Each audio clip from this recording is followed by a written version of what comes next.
Le matin à Aix-en-Provence était chaud, comme la plupart des jours dans notre ville ensoleillée de Provence. J'adore ces heures calmes où le soleil commence à peine à percer à travers les volets de notre chambre, et qu'Archibald ronfle encore paisiblement à côté de moi. À 67 ans, j'ai appris à apprécier ces moments de silence et de tranquillité. Mon regard balayait les contours familiers de la pièce, cette même pièce où Archibald et moi avions passé les 32 dernières années. Chaque fissure au plafond, chaque lame du plancher qui craquait sous les pieds racontait une histoire. L'histoire de nos vies. Je me suis glissée hors des draps avec précaution, essayant de ne pas réveiller mon mari.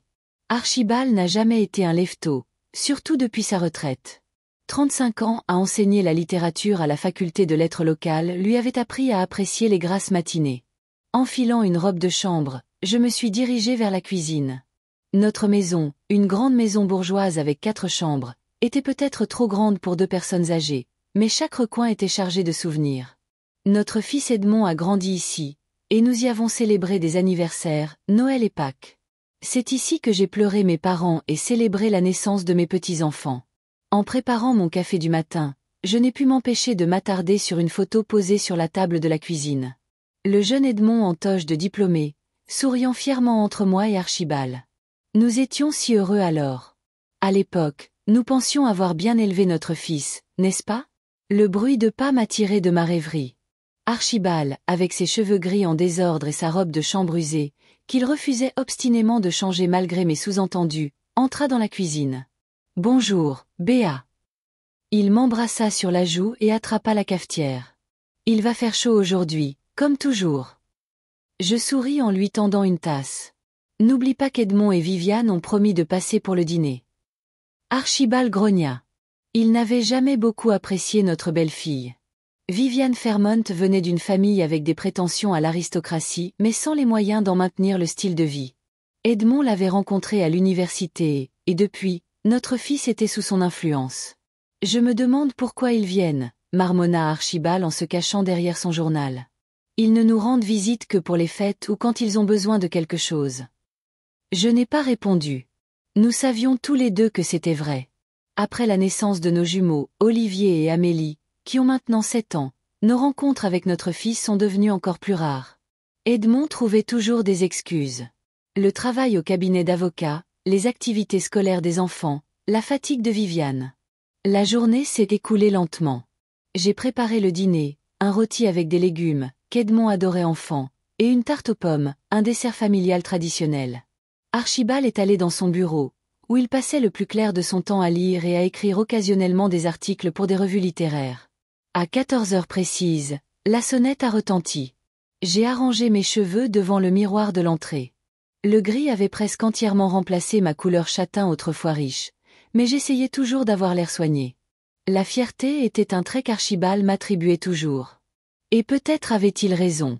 Sur le seuil se tenait Edmond, grand comme son père mais avec mes traits, et Viviane, une blonde élancée aux ongles impeccables et au sac à main de créateur. « Maman !» Edmond m'a serré dans ses bras, et j'ai senti une odeur de parfum coûteux. « Tu es magnifique. » « Ne flatte pas une vieille femme, dis-je enjoué, lui tapotant l'épaule et le laissant entrer. « Viviane, ma chère, comment vas-tu ?» Ma belle-fille m'a offert un sourire réservé. « Tout va bien, Béatrice. Les enfants te disent bonjour. Vous ne les avez pas amenés ?» Je ne pouvais cacher ma déception. « J'ai fait un gâteau. » Ils ont un cours de natation, me coupa Viviane. Nous ne pouvions pas le manquer. Tu comprends? Je ne comprenais qu'une chose. Mes petits-enfants n'étaient pas venus, une fois de plus. Au cours des 6 derniers mois, je ne les avais vus que 2 fois, et les 2 fois lors de fêtes de famille où nous avions à peine échangé quelques mots. Archibald est dans son bureau, dis-je en les conduisant au salon. Je l'appellerai.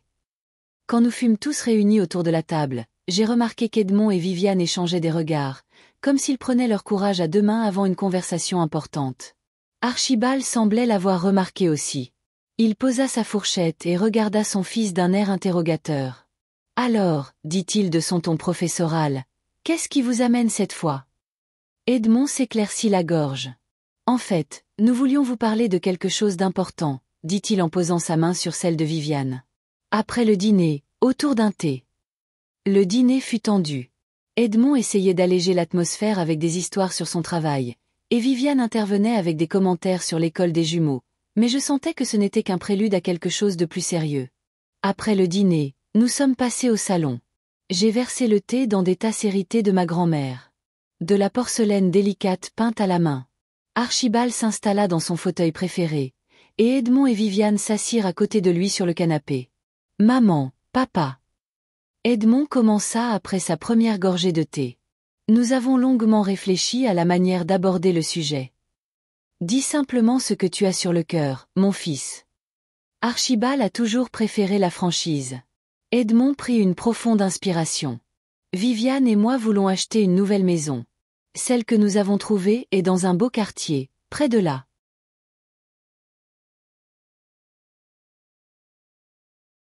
Meilleure école de la ville. Ce serait parfait pour les jumeaux. Je souris. C'est merveilleux, mon chéri. Vous avez trouvé quelque chose dans votre budget? Viviane se pencha en avant. Tu vois, Béatrice, la maison est vraiment ravissante, mais elle est un peu hors de notre portée. La banque exige un apport substantiel pour approuver le prêt immobilier. Et vous avez besoin d'aide? Devina Archibald, les sourcils froncés. Pas exactement de l'aide, dit Edmond en posant sa tasse. Plutôt un investissement dans l'avenir de vos petits-enfants. Je sentis un malaise monter en moi. Que veux-tu dire, Edmond? Mon fils échangea un regard rapide avec sa femme, et elle hocha la tête presque imperceptiblement. Maman, papa. Sa voix devint professionnelle, presque détachée. Nous avons réfléchi. Vous avez tous les deux plus de 65 ans. Cette maison est trop grande pour vous deux. 4 chambres, un immense jardin à entretenir. Ce doit être épuisant. Nous nous en sortons, répondis-je sèchement, sentant les muscles de mon dos se tendre. Bien sûr, vous vous en sortez maintenant, intervint Viviane de sa voix mélodieuse. Mais dans 1 an? Dans 5 ans? Il faut penser à l'avenir. Archibald posa le journal qu'il avait machinalement pris sur la table. Où veux-tu en venir, Edmond? Mon fils se redressa. Nous vous suggérons de vendre cette maison. Elle vaut beaucoup d'argent, surtout vu son emplacement et le terrain. Vous pourriez acheter quelque chose de plus petit, de plus confortable, et la différence. Il fit une pause.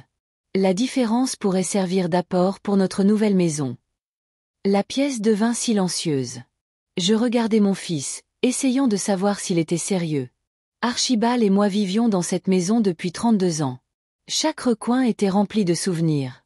Edmond, dis-je enfin, en essayant de garder une voix stable. Ton père et moi n'avons aucune intention de vendre la maison. C'est notre foyer. Mais pourquoi en avez-vous besoin? Interrompit Viviane, sa voix teintée d'irritation. C'est si grand pour vous deux. C'est illogique. Et les enfants pourraient aller dans la meilleure école de la ville. Nous pourrions simplement vous donner l'argent pour l'apport, proposa Archibald. Si vous avez tant besoin d'aide.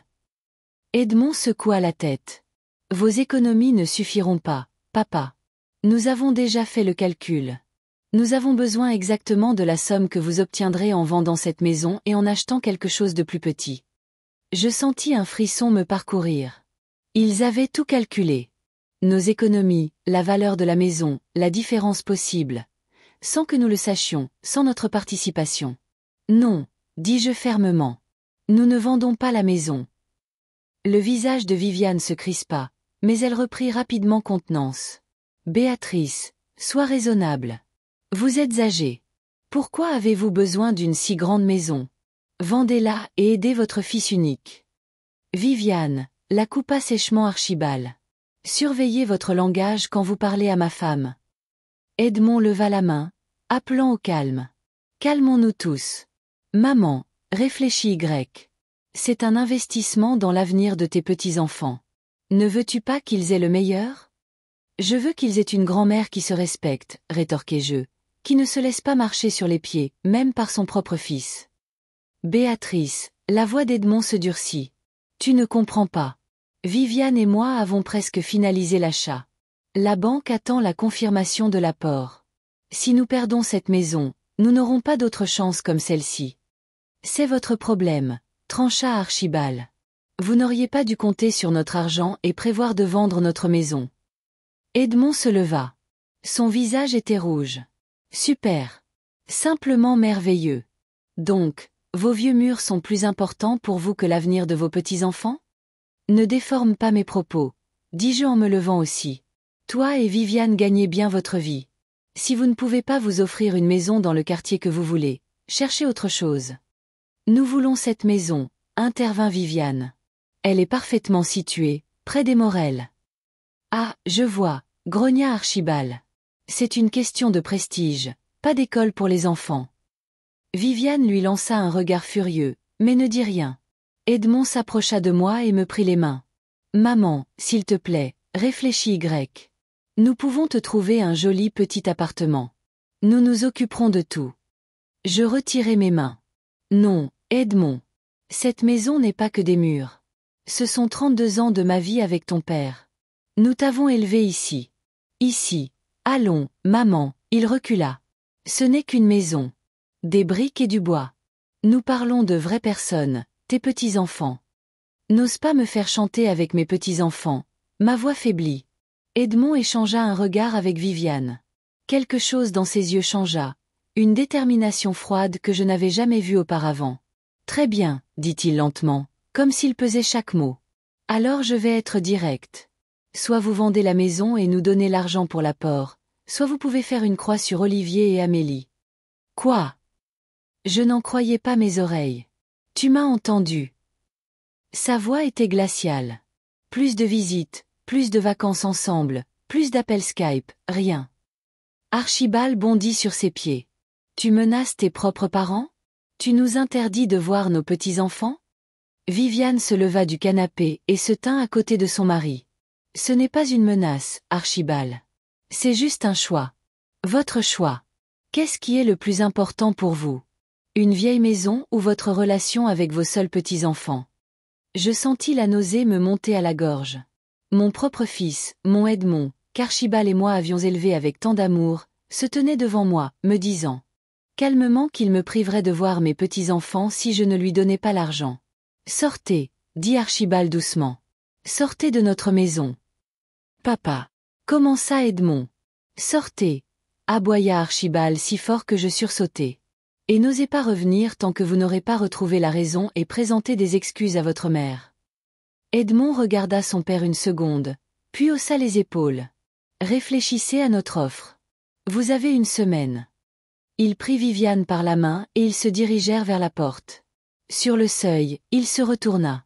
Vous êtes vieux, maman. Pourquoi avez-vous besoin d'une maison comme celle-ci?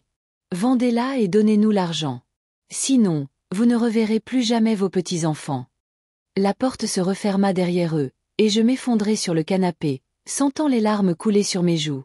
Archibald s'assit à côté de moi et passa son bras autour de mes épaules. Béa, murmura-t-il. Qu'est-il arrivé à notre garçon? Je secouai la tête, incapable de répondre. Une question tournait en boucle dans mon esprit. Comment avions-nous pu élever un fils capable de faire cela à ses propres parents? Après le départ d'Edmond et Viviane, un silence oppressant s'abattit sur la maison. J'étais assise dans le salon, le regard fixé sur les tasses de thé à moitié vides dans la vaisselle de ma grand-mère et les restes de tarte aux pommes. Archibald débarrassa la table en silence, ses gestes vifs trahissant sa colère réprimée. Laisse, dis-je doucement. Je m'en occuperai plus tard. Mon mari s'enfonça dans le fauteuil en face de moi, se frottant le nez. Un geste que j'avais appris à reconnaître comme un signe de profonde anxiété au cours de nos 40 ans de mariage. Béa, commença-t-il en choisissant ses mots. Tu comprends bien que nous ne pouvons pas céder, n'est-ce pas? C'est du chantage, pur et simple. Je hochai la tête, incapable de parler. Le visage d'Edmond était devant mes yeux. Froid, calculateur, étranger.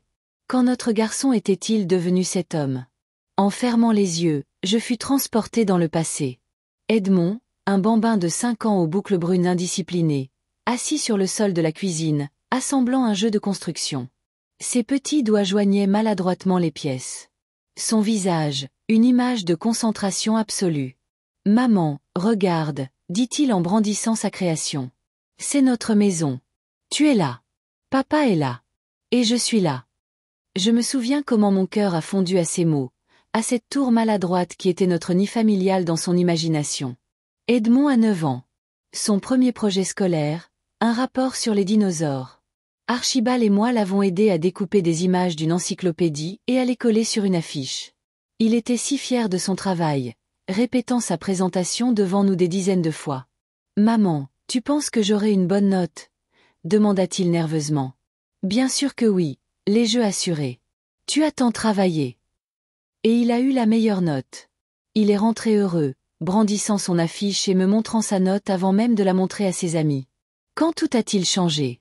Progressivement, presque imperceptiblement, année après année. Peut-être que les premiers signes sont apparus à l'adolescence. Edmond a 14 ans et pour la première fois, il lève les yeux au ciel en réponse à mes paroles. Un petit geste, mais si douloureux pour un cœur de mère. « Maman, tu ne comprends pas », est devenue sa phrase préférée. Les choses sont différentes maintenant. Peut-être était-ce cette école privée où nous l'avons transféré.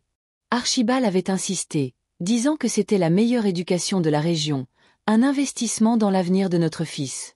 J'avais accepté, bien que je craignais qu'Edmond ne soit entouré d'enfants de familles plus riches. Bientôt, il a commencé à avoir honte de notre situation. Archibald n'est qu'un professeur de littérature et je suis bibliothécaire. Nous ne sommes pas des avocats, des médecins ou des hommes d'affaires comme les parents de ses nouveaux amis. Edmond a cessé d'inviter ses camarades à la maison. Quand je lui ai demandé pourquoi, il a marmonné que notre maison n'était pas assez moderne. Et puis Viviane est arrivée. Ils se sont rencontrés en première année de droit. C'était une fille snob d'une famille avec un grand nom mais pas d'argent. Je me souviens de leur première visite ensemble. Comment Viviane a regardé notre maison avec un sourire condescendant, commentant le « charme démodé » de notre salon, sous-entendant clairement que tout était bon pour la poubelle depuis longtemps. « Elle est juste nerveuse », avait dit Edmond pour la défendre. « Elle vous apprécie, vraiment. » J'avais hoché la tête, bien que je sentisse déjà le manque de sincérité dans ses paroles. Peut-être essayait-il de se convaincre lui-même que Viviane nous avait pris en affection. Le mariage fut somptueux, bien au-delà de nos moyens. Les parents de Viviane ont insisté pour que la cérémonie soit à la hauteur du statut de la famille. Archibald et moi avons dépensé une part importante de nos économies pour ne pas perdre la face. Edmond était heureux, et nous voulions juste qu'il soit heureux. Après le mariage, les visites se sont raréfiées. D'abord, ils étaient tous les deux occupés par leurs études, puis par leur carrière. Quand les jumeaux sont nés, nous pensions que nous nous verrions plus souvent, mais c'est le contraire qui s'est produit. Viviane a établi un régime strict pour les enfants, et nos rencontres sont devenues encore plus rares et formelles. « Je ne veux pas que vous les gâtiez », disait-elle. « Nous avons notre propre façon de les élever. » C'est la première fois qu'Archibald s'est vraiment mis en colère. « Ce sont nos petits-enfants, bon sang !» s'est-il exclamé après leur départ. « Nous avons le droit de les voir. » Je l'ai calmé, lui disant que les jeunes parents avaient besoin de temps, que tout s'arrangerait. Mais ça n'a fait qu'empirer. Edmond annulait nos visites de plus en plus souvent à la dernière minute. Et quand nous nous voyions, il était distant, comme s'il accomplissait un devoir désagréable. Et maintenant, cet ultimatum, vendez la maison, donnez-leur l'argent, ou oubliez nos petits-enfants. Béa, la voix d'Archibald me ramena au présent. Tu m'écoutes. Je clignai des yeux, chassant les souvenirs. Pardonne-moi, j'étais perdu dans mes pensées. Je disais que nous devons consulter un avocat, a-t-il répété. Ce que fait Edmond est illégal. Nous avons le droit de voir nos petits-enfants. Que allons-nous faire? Demandai-je avec lassitude. Poursuivre notre propre fils en justice. Archibald passa une main dans ses cheveux gris, ses épaules s'affaissant. Je ne sais pas, Béa. Je ne sais tout simplement pas. Nous sommes restés assis en silence, chacun perdu dans ses propres pensées. Dehors, il commençait à faire nuit, le jour d'été cédant la place au crépuscule. Je n'ai pas allumé les lumières, trouvant un étrange réconfort dans la pénombre grandissante. Pourquoi est-il devenu comme ça? J'ai finalement posé la question qui me tourmentait toute la soirée. Où avons-nous fait une erreur, Archibald? Mon mari secoua la tête. Je ne suis pas sûr que ce soit nous, Béa. Les gens changent. L'influence de leur entourage, leur propre choix. Peut-être l'avons-nous vraiment trop gâté. Ou au contraire, n'avons-nous pas été assez stricts? Je me suis souvenu comment Edmond nous a supplié d'avoir des baskets chères à 16 ans, les mêmes que tout le monde à l'école a. Nous avons refusé, disant que c'était un gaspillage d'argent, mais il a tellement insisté, parlant de manière si convaincante de l'importance de ne pas se démarquer, que nous avons cédé. Un mois plus tard, il demandait un nouveau téléphone. Tu te souviens, commençai-je, comment il a fait une crise pour aller en colonie de vacances? Il avait 13 ans et disait que tous ses amis partaient en Europe, pas dans un stupide camp pour pauvres. Archibald hocha la tête. Et nous l'avons envoyé dans ce camp cher au bord du lac. Nous avons économisé pendant 3 semaines pour payer le voyage et il n'a même pas dit merci, ai-je terminé. Il a juste dit qu'il voulait aller dans un camp avec un cours de tennis l'année suivante. Nous nous sommes perdus dans nos souvenirs. Chaque incident semblait insignifiant en soi, mais ensemble, ils peignaient un tableau effrayant. Notre fils grandissait convaincu que le monde devait se plier à sa volonté. Mais il y a eu de bons moments aussi, dis-je, m'accrochant aux souvenirs lumineux. Tu te souviens comment il a pris soin de toi quand tu t'es cassé la jambe? Il avait 12 ans et il te lisait des livres tous les jours après l'école. Archibald sourit. Oui, c'était un garçon attentionné. Et tu te souviens comment il t'a offert cette broche pour ton anniversaire? Il a économisé son argent de poche pendant 3 mois. J'ai automatiquement touché mon cou, même si la broche était depuis longtemps dans une boîte. Un petit oiseau en argent avec une minuscule pierre pour œil. Peu coûteuse, mais si chère à mon cœur. Que lui est-il arrivé, Archibald? Où est passé ce garçon? Mon mari soupira. Je ne sais pas, Béa. Peut-être qu'il est toujours là, quelque part au fond de lui. Il s'est juste perdu. Nous avons parlé tard dans la nuit, passant en revue les options. Nous aurions pu faire un pas vers Edmond et lui donner de l'argent de nos économies, mais cela ne suffisait pas pour l'apport qu'il avait mentionné. Nous aurions pu ignorer l'ultimatum et essayer de contacter nos petits-enfants par l'intermédiaire de leur école ou de leur nounou, mais cela semblait être un dernier recours qui ne ferait qu'exacerber le conflit. Et si nous vendions vraiment la maison, suggéra Archibald de manière inattendue. Pas pour donner l'argent à Edmond, mais juste pour commencer un nouveau chapitre. Tu as dit toi-même que la maison est devenue trop grande pour nous deux. Je le regardais avec surprise. Mais tu aimes cette maison, ton bureau, le jardin. C'est vrai, admit-il. Mais je t'aime plus. Et je vois à quel point cette situation avec Edmond et les petits-enfants te blesse. Je secouai la tête. Si nous vendons la maison maintenant, après son ultimatum, cela ressemblera à une capitulation. Il pensera qu'il peut continuer à nous manipuler.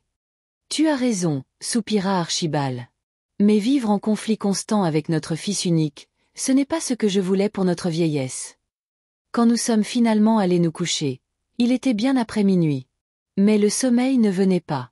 J'étais allongé, fixant le plafond, écoutant la respiration régulière d'Archibald et pensant à Edmond. Au petit garçon qui me regardait autrefois avec adoration. À l'adolescent qui avait honte de ses parents démodés. Au jeune homme qui trouvait de moins en moins de temps pour nous rendre visite. Et à l'homme qui m'avait donné un ultimatum aujourd'hui. Je pensais à Viviane, à son influence sur notre fils. Je me souvenais comment son comportement avait changé après leur rencontre. Comment il a commencé à parler différemment, à s'habiller différemment, même à rire différemment. Comment il a progressivement adopté son attitude condescendante envers nous. Mais Viviane était-elle la seule coupable? Ou les graines de l'égoïsme avaient-elles été semées plus tôt, par nos concessions? Notre désir de lui donner le meilleur de tout? Notre incapacité à dire non? Je me suis tournée sur le côté, regardant mon mari endormi. Archibald avait toujours été plus fort que moi, plus droit. Combien de conflits avec Edmond auraient pu être évités si je n'avais pas persuadé mon mari de céder? Si je n'avais pas insisté sur le fait que, ce n'est qu'un enfant, il traverse juste un âge difficile, tous ses amis le font. Soudain, je me suis rendu compte que je pleurais. Des larmes silencieuses coulaient sur mes joues, trempant l'oreiller. Je ne pleurais pas la menace de perdre ma maison ou même mes petits-enfants. Je pleurais la perte d'un fils que je pensais connaître et aimer, mais qui était devenu un étranger. L'idée est venue de manière inattendue, comme un éclair dans l'obscurité de la nuit. Et si je vendais vraiment la maison? Non pas pour céder au chantage d'Edmond, mais pour lui donner une leçon. L'idée était audacieuse, peut-être même folle, mais plus j'y pensais, plus elle me semblait réalisable. Je ne vois presque jamais mes petits-enfants de toute façon. La maison, aussi chère soit-elle à mon cœur, n'est que des murs. Mais l'opportunité de montrer à mon fils que son comportement est inacceptable, que la manipulation et le chantage ne fonctionneront pas. Je me suis assise dans le lit, soudainement excitée. Un plan a commencé à se former dans ma tête, les détails se mettant en place. Edmond s'attend à ce que nous cédions et perdions le contact avec nos petits-enfants, ou que nous nous soumettions et lui donnions l'argent. Mais si nous faisions quelque chose de différent? Et si nous jouions notre propre jeu? Je suis sortie du lit sans bruit, essayant de ne pas réveiller Archibald, et je suis allée dans la cuisine.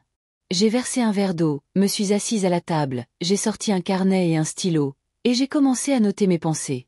Le plan était risqué et nécessitait une préparation minutieuse. J'aurais besoin d'aide, juridique, peut-être même financière. Mais le résultat pourrait être une leçon qu'Edmond n'oublierait jamais. À l'aube, j'avais rempli plusieurs pages. Le plan prenait forme. Alors que les premiers rayons de soleil filtraient à travers les rideaux, j'ai entendu les pas d'Archibald. Béa. Il entra dans la cuisine en se frottant les yeux endormis. Tu n'as pas dormi.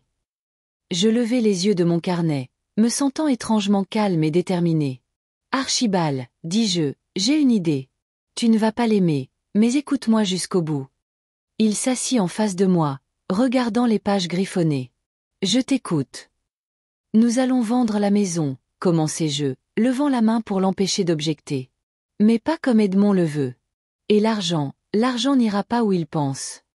J'ai exposé mon plan. À chaque mot, les sourcils d'Archibald se haussaient de plus en plus. Quand j'ai eu fini, il est resté silencieux pendant un long moment, réfléchissant à ce qu'il venait d'entendre. C'est risqué, dit-il enfin. Et assez cruel. Parfois, la cruauté est le seul moyen de se faire entendre, ai-je répondu. Edmond doit comprendre que son comportement a des conséquences. Archibald secoua la tête, mais je vis le doute dans ses yeux, pas le déni. Tu es sûr de vouloir faire ça? Ça pourrait détruire notre relation avec notre fils. Je pris une profonde inspiration. N'est-elle pas déjà détruite? Il nous fait chanter, Archibald. Il menace de nous couper de nos petits-enfants si nous ne lui donnons pas l'argent. Quel genre de relation est-ce? Mon mari se frotta le menton, pensif. Nous allons avoir besoin d'aide. Un avocat, au minimum. J'y ai déjà pensé, hochai-je la tête. Tu te souviens d'Olivia Garnier, la fille de ton collègue? Elle est maintenant une avocate de famille réputée. Et tu penses qu'elle acceptera de s'impliquer là-dedans? Je souris, sentant quelque chose comme de la confiance pour la première fois depuis 24 heures. Je pense qu'elle sera ravie. Olivia a toujours aimé les solutions non conventionnelles. Archibald me regarda longuement, puis hocha lentement la tête. D'accord, Béa. Essayons ton plan. Mais promets-moi une chose. Si à un moment donné tu changes d'avis, nous arrêtons tout immédiatement. Promis, dis-je en tendant la main et en serrant la sienne. Merci de me soutenir. 40 ans ensemble, sourit-il faiblement. Quand ai-je cessé de te soutenir? Nous avons fini notre thé, regardant le soleil levant peindre la cuisine de couleur chaude. Devant nous s'étendait une route difficile, des décisions risquées et des conséquences peut-être douloureuses. Mais pour la première fois depuis longtemps, je ne me sentais pas comme une victime impuissante des circonstances, mais comme quelqu'un qui maîtrisait la situation. J'ai pris le téléphone et composé le numéro. Olivia, c'est Béatrice Fairmont. Nous avons besoin de votre aide. Pouvez-vous nous rencontrer aujourd'hui? Le lendemain matin, j'ai appelé Edmond. La conversation fut brève, mais je me suis souvenu de chaque mot, de chaque souffle à l'autre bout du fil. Maman. Sa voix semblait surprise. Il ne s'attendait clairement pas à un appel si tôt. Bonjour, Edmond. J'essayais de paraître calme, même si je tremblais intérieurement. Ton père et moi avons discuté de ta proposition. Il y eut une pause. Je pouvais presque le voir se redresser sur sa chaise, se préparant à une conversation d'affaires. Et à quelle décision êtes-vous parvenu? Demanda-t-il vivement. Nous sommes d'accord pour vendre la maison.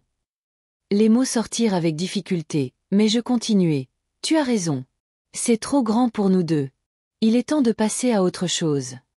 Il y eut un grand soupir à l'autre bout du fil. C'est la bonne décision, maman. Sa voix semblait triomphante, ce qu'il essayait de cacher. Vous ne le regretterez pas. Je vous aiderai à trouver un bel appartement. Ce n'est pas nécessaire, l'interrompis-je. Nous nous débrouillerons seuls. Dis-moi juste quand tu auras besoin de l'argent pour l'apport. Le plus tôt sera le mieux, répondit-il rapidement. La banque nous donne 3 mois pour monter le dossier de prêt. Nous essaierons de faire vite, dis-je. Mais tu te rends bien compte que vendre une maison n'est pas une mince affaire. Bien sûr, maman. Son ton s'adoucit, presque attentionné. Prenez votre temps. L'important est que vous ayez pris la bonne décision. Viviane sera heureuse de l'apprendre. J'en suis sûre, dis-je sèchement. Nous contacterons l'agent immobilier cette semaine. Tiens-nous au courant de tes démarches avec la banque. Après la conversation, je suis restée assise avec le téléphone entre les mains pendant un long moment. Archibald, qui m'avait observé en silence, s'approcha et posa sa main sur mon épaule. « Il t'a cru » demanda mon mari. Complètement, je le regardais. Il n'a même pas demandé où irait l'argent. Il a juste pris pour acquis qu'il l'obtiendrait. Archibald secoua la tête. J'imaginais bien. Quelle est la suite? Rendez-vous avec Olivia à 11h, dis-je en me levant. Nous devons nous préparer. Le bureau d'Olivia Garnier était situé dans un immeuble moderne du quartier des Affaires d'Aix-en-Provence. Murs de verre, décor minimaliste et couleurs calmes, tout parlait d'un cabinet prospère. Olivia elle-même, une grande femme d'une quarantaine d'années à l'allure assurée et au regard perçant, nous accueillit dans la salle de conférence. Madame Fairmont, professeure, elle nous serra la main. Je suis heureuse de vous voir, bien que les circonstances ne soient pas des plus agréables. J'ai esquissé la situation au téléphone, mais nous devons maintenant discuter des détails. Alors, Olivia ouvrit son ordinateur portable. Votre fils menace de vous couper de vos petits-enfants si vous ne vendez pas la maison et ne lui donnez pas l'argent. C'est exact, hocha la tête Archibald. C'est clairement une forme de chantage affectif, nota TL. Vous pourriez intenter une action en justice pour obtenir un droit de visite, mais pour être honnête, ces affaires traînent souvent et ne se terminent pas toujours en faveur des grands-parents, surtout s'il n'y a pas de cas prouvé de négligence de la part des parents. Nous comprenons, dis-je, mais nous avons un autre plan. J'ai exposé mes pensées. Olivia écouta attentivement, prenant parfois des notes, posant parfois des questions de clarification. Quand j'eus fini, elle se pencha en arrière dans son fauteuil, tapotant pensivement son stylo sur la table. C'est une approche inhabituelle, dit-elle enfin. Légalement, c'est parfaitement défendable si vous le faites correctement. Mais les conséquences émotionnelles pourraient être graves. Nous y sommes préparés, dit fermement Archibald. Edmond doit comprendre que son comportement est inacceptable. Olivia hocha la tête. Très bien, dans ce cas, discutons des détails. Nous avons passé les 2 heures suivantes à élaborer un plan d'action. Olivia expliqua les aspects juridiques, me parla des documents nécessaires et suggéra quelques ajustements à mon idée originale. À la fin de la réunion, nous avions un plan clair, étape par étape.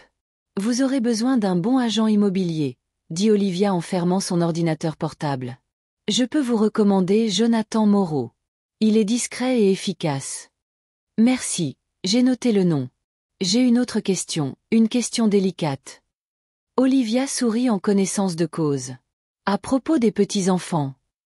Oui, j'ai dégluti. Si Edmond nous interdit vraiment de les voir. J'y ai déjà pensé, dit-elle en sortant un autre document du dossier. Il y a plusieurs approches. Premièrement, vous pouvez garder le contact par l'intermédiaire de l'école.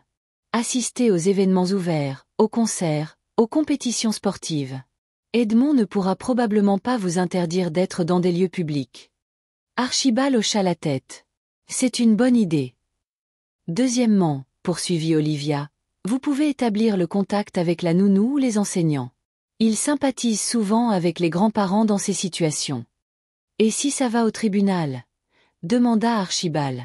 Alors nous nous battrons, répondit Olivia avec assurance.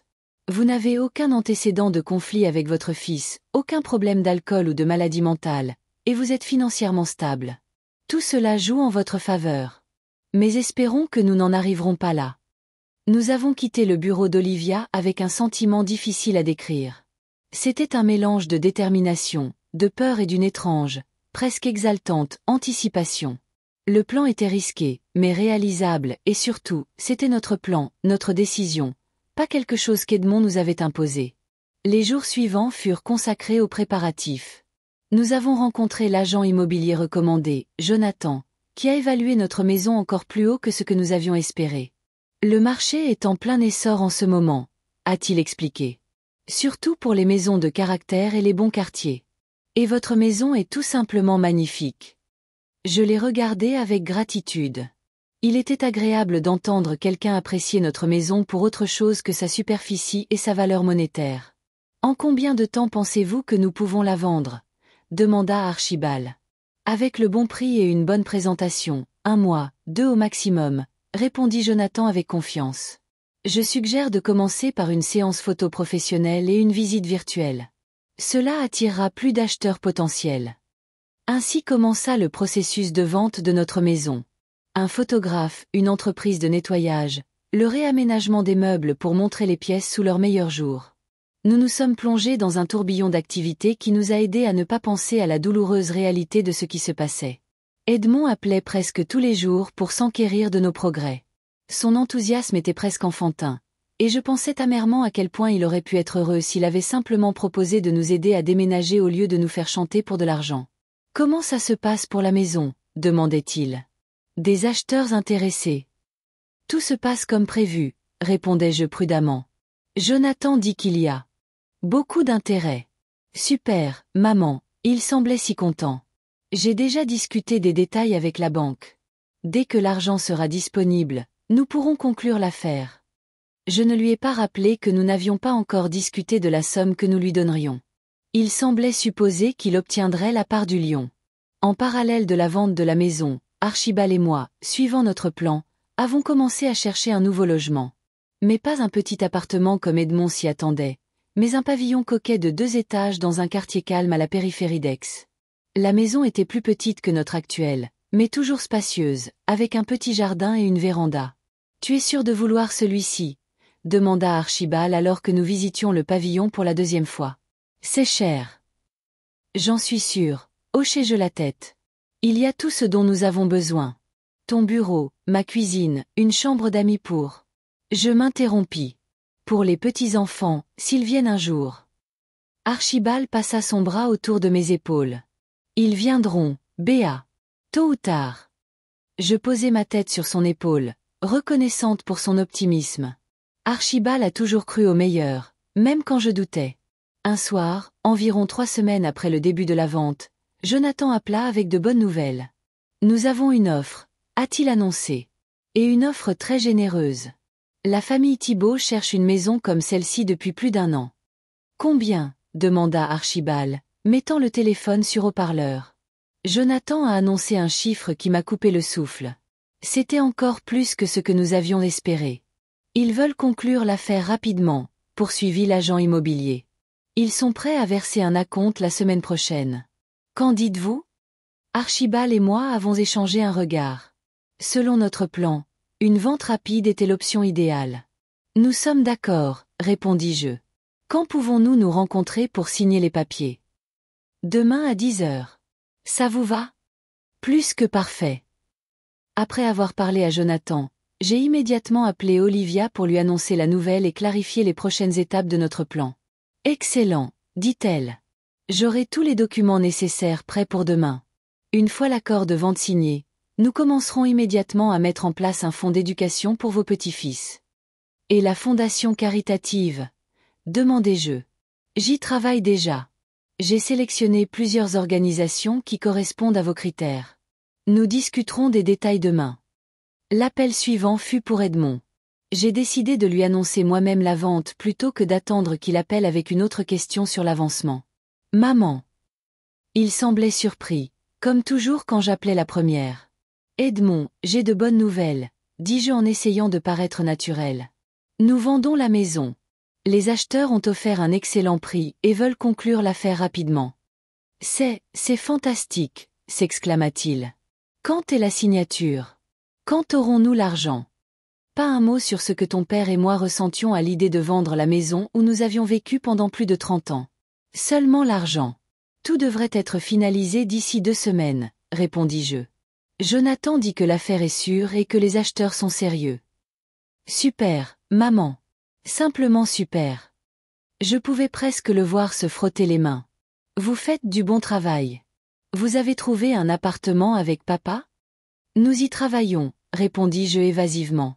Peut-être que je peux aider. J'ai un agent immobilier spécialisé dans les logements pour. Il hésita, pour les personnes âgées. Merci, mais nous nous en sortirons, les jeux coupés. Nous avons notre propre agent immobilier. Comme tu voudras, il n'insista pas. Écoute, peut-être que toi et papa pourriez venir dîner ce week-end? Les enfants s'ennuient de vous. J'ai failli rire de cette soudaine préoccupation.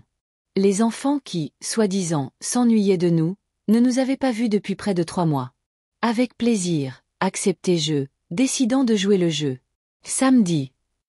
Super. Viviane préparera quelque chose de spécial. Après avoir parlé à mon fils, j'ai ressenti un étrange vide. Le plan se déroulait sans accroc, mais il n'y avait pas de joie, seulement de l'amertume face à la prise de conscience que mon fils ne nous voyait que comme une source d'argent. Béa. Archibald entra dans la pièce. Tout va bien. Oui. Je forçai un sourire. Edmond nous a invités à dîner samedi. Il a dit que les enfants s'ennuient de nous. Archibald renifla. Comme c'est pratique. Ils ne se sont pas ennuyés de vous pendant 3 mois et maintenant, tout à coup, si. Exactement, soupirai-je. Mais nous irons. Nous devons garder les apparences que tout se passe selon son plan. Le dîner chez Edmond et Viviane fut une véritable épreuve. Ils rayonnaient tous les deux d'une fausse chaleur, posaient des questions sur notre future maison et promettaient de nous aider à déménager. Viviane a même proposé de prendre certaines de nos vieilles choses en souvenir. Cette commode serait parfaite dans notre entrée, a-t-elle remarqué nonchalamment. Elle ne rentrerait pas vraiment dans votre petit appartement. J'ai souri et hoché la tête, cachant mes vrais sentiments. Les jumeaux, Olivier et Amélie, furent le seul rayon de soleil de la soirée. Ils nous ont montré leurs dessins, nous ont raconté l'école et nous ont serrés dans leurs bras si sincèrement que mon cœur s'est serré. Je les regardais, mémorisant chaque ligne de leur visage, chaque geste, ne sachant pas quand je les reverrais après que notre plan soit révélé. « Mamie, tu vas habiter loin ?» demanda Olivier en grimpant sur mes genoux. « Pas très loin, mon chéri », je lui caressai la tête. « Toujours à Aix. On viendra te voir ?» Je jetai un regard rapide à Edmond, qui faisait semblant d'être absorbé par une conversation avec Archibald. « Bien sûr que vous viendrez, dis-je, espérant ne pas mentir. Quand vous voudrez. » Les jours suivants furent un tourbillon de formalités juridiques et de préparatifs pour le déménagement. Archibald et moi avons commencé à faire les cartons, décidant de ce que nous allions emporter dans notre nouvelle maison, de ce que nous allions donner et de ce que nous allions jeter. Chaque boîte, chaque objet ramenait des souvenirs. « Tu te souviens de ce vase ?» demanda Archibald, tenant un vase en céramique bleue dans ses mains. « Tu en as cassé un comme celui-ci le jour de notre emménagement. J'ai acheté celui-ci pour le remplacer. » Bien sûr que je me souviens, souris-je. Tu l'as ramené à la maison l'air si solennel, comme si c'était un diamant. C'en était un pour moi. Il m'embrassa sur la tempe. Ton sourire à ce moment-là valait tous les diamants du monde. Il y eut de nombreux moments comme celui-là. En triant nos affaires, c'était comme si nous revivions notre vie dans cette maison. Les jouets d'Edmond, que je n'avais pas pu me résoudre à jeter quand il a grandi. Des albums photos aux images délavées. La collection de vinyles d'Archibald. Mes livres de cuisine avec des notes dans les marges.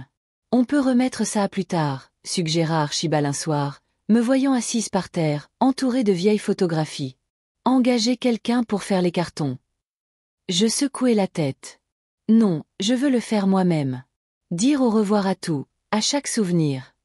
Il s'assit à côté de moi et passa son bras autour de mes épaules. Tu regrettes notre décision? J'y ai réfléchi. Non, répondis-je enfin. Je suis triste, mais je ne regrette pas. Cette maison n'est qu'un lieu. Ce sont les gens et les relations qui comptent. Et notre relation avec Edmond, elle doit changer. Sinon, nous le perdrons pour toujours. Archibald hocha la tête.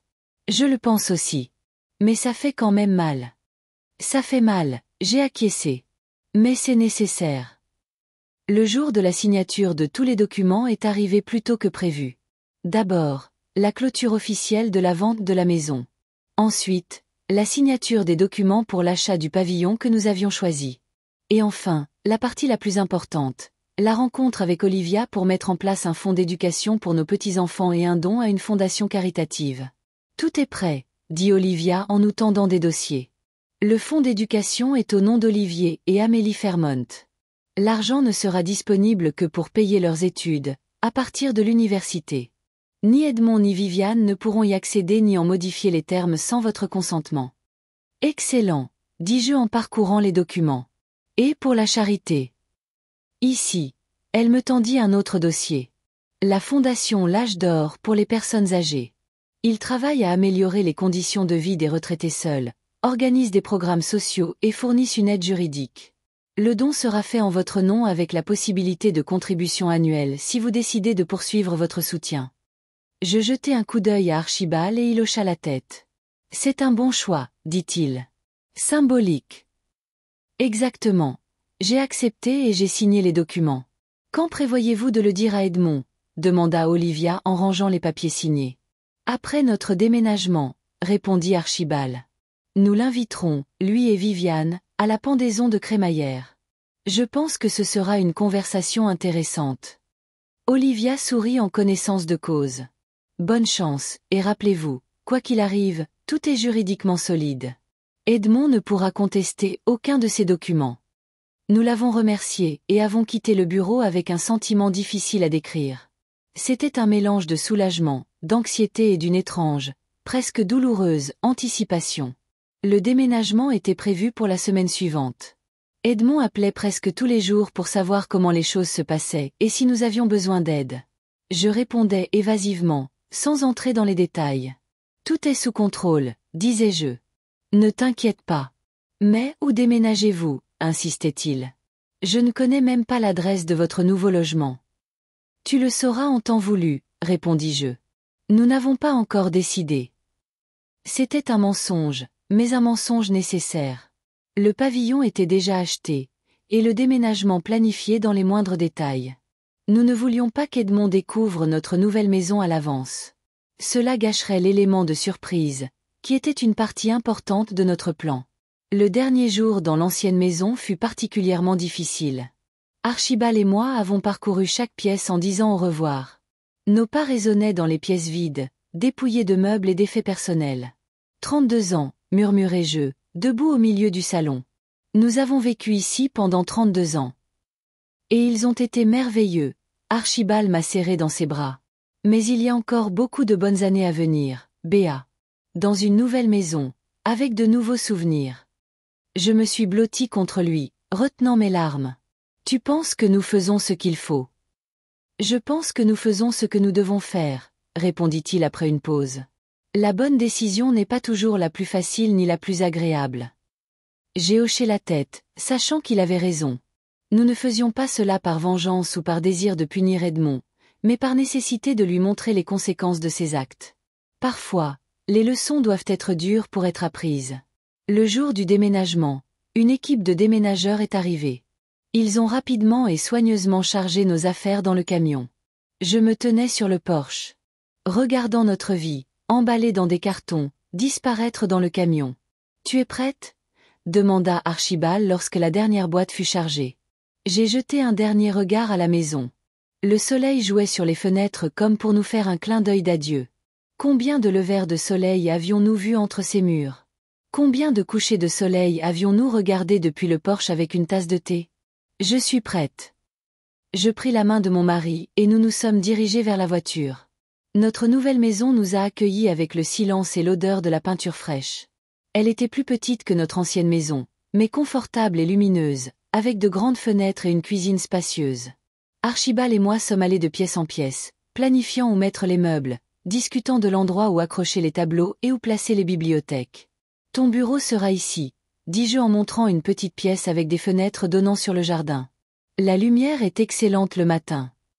Et la chambre des enfants? Demanda Archibald en ouvrant la porte d'une petite pièce lumineuse. La chambre d'amis, le corrigeai-je. Mais oui, si les petits-enfants viennent un jour nous rendre visite. Il m'a serré dans ses bras. Ils viendront, Béa. Ils viendront certainement. Le soir, lorsque les choses principales avaient été déballées et rangées, nous nous sommes assis sur la nouvelle véranda, buvant du thé et regardant les étoiles. On appelle Edmond demain, demanda Archibald. J'ai hoché la tête. Demain. Nous l'inviterons à la pendaison de crémaillère samedi. Il va être furieux, remarqua mon mari. Il le sera, j'ai acquiescé. Mais peut-être que ça le fera réfléchir. J'ai levé les yeux vers le ciel où des points lumineux d'étoiles formaient des motifs complexes. Demain, Un nouveau chapitre de notre vie commencerait. Un chapitre qui pourrait conduire à la réconciliation ou à une rupture définitive avec notre fils. Mais quoi qu'il arrive, je savais une chose. Archibald et moi avions fait tout notre possible pour préserver notre dignité et donner à Edmond une importante leçon de vie. Le jeu avait commencé, et la fin était proche. Le samedi matin était exceptionnellement ensoleillé et chaud, comme si la nature elle-même bénissait notre pendaison de crémaillère. Je me suis réveillée tôt et j'ai immédiatement commencé à cuisiner. La conversation d'aujourd'hui allait être difficile, et je voulais que l'atmosphère soit au moins aussi confortable que possible. Archibald m'a aidé dans la cuisine, coupant les légumes pour la salade pendant que je préparais la viande pour le gratin. Nous travaillions en silence, chacun perdu dans ses propres pensées. « Tu es nerveuse ?» demanda-t-il finalement, en disposant des tomates sur une planche à découper. « Ce serait étrange de ne pas l'être, » répondis-je en essayant de sourire. « Mais je suis sûre que nous faisons ce qu'il faut. » Archibald hocha la tête et me serra la main. « Je suis fière de toi, Béa. Tu sais, en 40 ans de mariage, je t'ai toujours considérée comme une femme forte. Mais maintenant je vois à quel point tu es vraiment forte. » Ces paroles m'ont profondément touchée.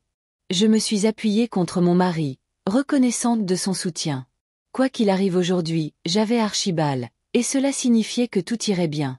Après le petit déjeuner, nous nous sommes occupés des derniers préparatifs. J'ai mis la table dans le salon en utilisant notre meilleure vaisselle, le service de ma grand-mère que nous avions rapporté de notre ancienne maison. Archibald a disposé les chaises et vérifié que le vin était au frais. Tout devait ressembler à une fête de famille normale, bien que nous sachions tous les deux que ce serait tout sauf un dîner normal. À 14 heures, la sonnette a retenti. J'ai pris une profonde inspiration, redressé mes épaules et suis allé ouvrir. Sur le seuil se tenaient Edmond et Viviane, tous deux habillés comme s'ils allaient à une réunion d'affaires plutôt qu'à un dîner de famille.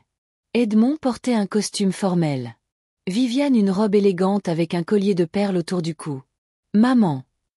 Edmond m'a serré dans ses bras avec un enthousiasme exagéré. « Félicitations pour votre nouvelle maison. »« Merci, mon chéri. » Je me suis reculée pour les laisser entrer. « Entrez.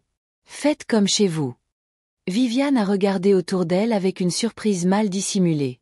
Son regard a balayé le hall spacieux, les meubles, les tableaux au mur. « Quel choix inattendu, Béatrice !» dit-elle avec un sourire forcé. « Nous pensions que vous choisiriez quelque chose de plus compact. »« Cette maison est parfaite pour nos besoins, » répondis-je calmement.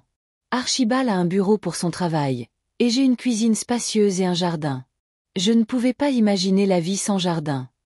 Edmond est entré dans le salon où Archibald l'attendait. « Père !» dit-il en serrant la main d'Archibald. « Vous vous êtes bien installé. »« Oui, nous aimons bien, » hocha la tête mon mari. « Un whisky. »« Avec plaisir. » Pendant qu'Archibald versait les boissons, j'ai remarqué qu'Edmond jetait des regards appréciateurs autour de la pièce.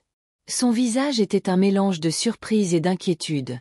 Il ne s'attendait manifestement pas à ce que nous choisissions une telle maison. « Où sont les enfants ?» demandai-je en disposant les amuse-gueules sur la table. « Chez la nounou », répondit rapidement Viviane. « Amélie a un léger rhume, alors nous avons décidé de ne prendre aucun risque. » J'ai réprimé un soupir de déception.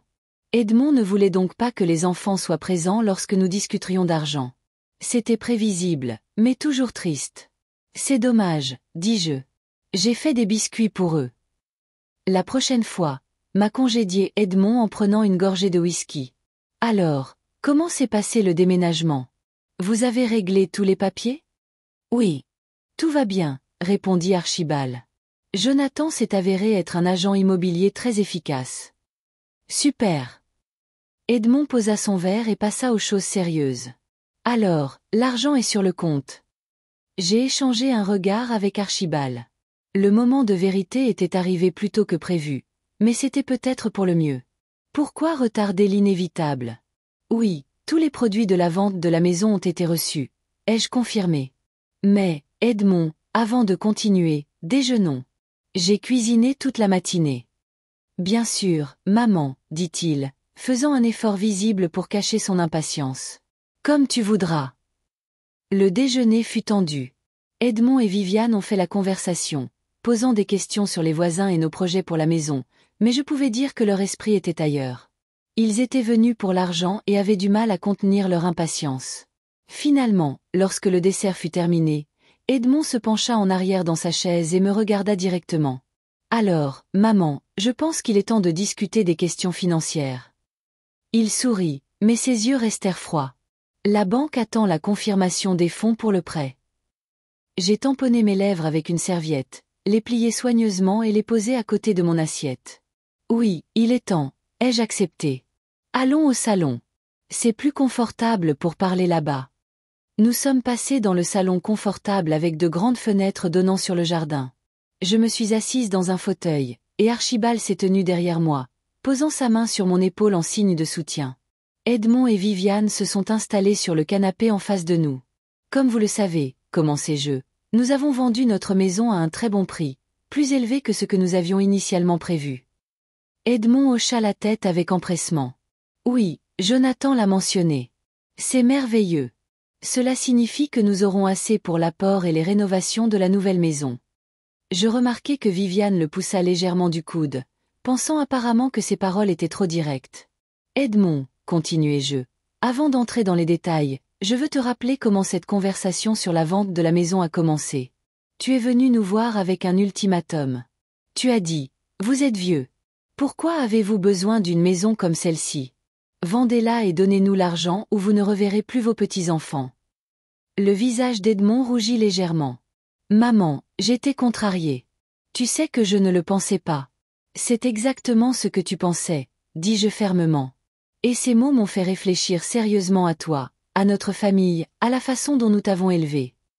Edmond s'agita mal à l'aise sur le canapé, se sentant manifestement mal à l'aise. Ne nous attardons pas sur le passé. Ce qui compte, c'est que nous soyons tous d'accord maintenant que la vente de la maison était la bonne décision. Nous sommes d'accord, hochai-je la tête. Mais quand il s'agit de savoir quoi faire de l'argent, j'ai bien peur que nos opinions divergent.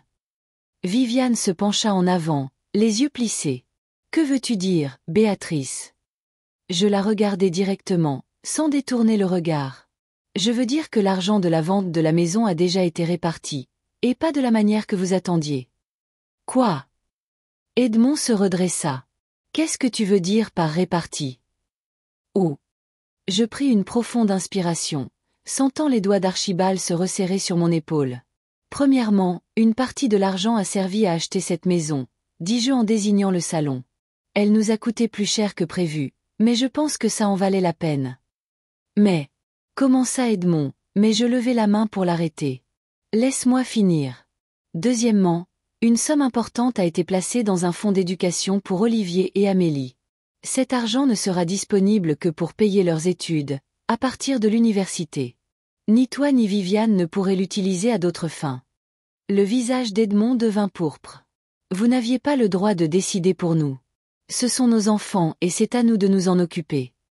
Et enfin, continuai-je en ignorant ses objections, la somme restante a été donnée à la fondation caritative L'Âge d'Or pour les personnes âgées. Ils font un travail merveilleux pour aider ceux qui sont dans le crépuscule de leur vie et n'ont pas de famille pour les soutenir. Un silence assourdissant régna dans la pièce. Edmond me regarda comme s'il ne pouvait en croire ses oreilles.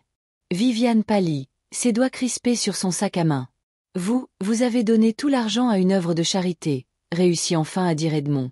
Au lieu d'aider votre propre fils. Pas tout, le corrigeai-je. Comme je l'ai dit, une partie est allée à la maison et une autre à un fonds d'éducation pour tes enfants. C'est aussi t'aider, mais pas de la manière que tu attendais.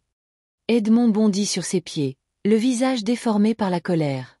Vous vous rendez compte de ce que vous avez fait? Cria-t-il. Nous avons presque conclu l'affaire pour la maison. La banque attend la confirmation de l'apport. Nous pourrions perdre la compte. C'est ton problème, répondit calmement Archibald. Tu n'aurais pas dû compter sur de l'argent qui ne t'appartient pas. Viviane se leva aussi, les yeux flamboyants. Vous avez fait ça exprès, n'est-ce pas? Siffla-t-elle. C'est une vengeance parce qu'Edmond a osé vous demander de l'aide. Demander. Je souris sombrement. Chantage est un mot plus précis. Donnez-moi l'argent ou vous ne reverrez jamais vos petits-enfants. Ce n'est pas une demande, Viviane. C'est une menace.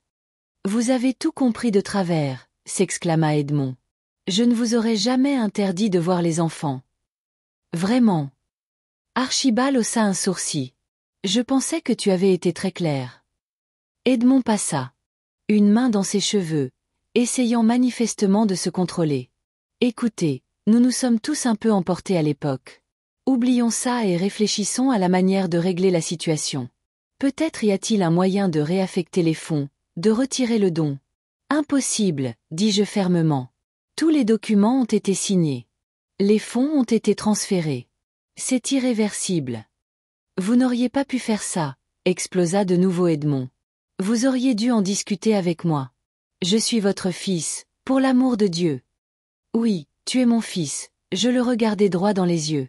Et c'est exactement pour ça que je ne pouvais pas te laisser continuer à penser que le chantage et la manipulation sont des moyens acceptables de communiquer avec tes parents.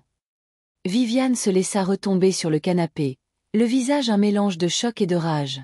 Vous savez quoi? Dit-elle d'un ton glacial. J'ai toujours pensé que vous, Béatrice, aviez une trop haute opinion de vous-même.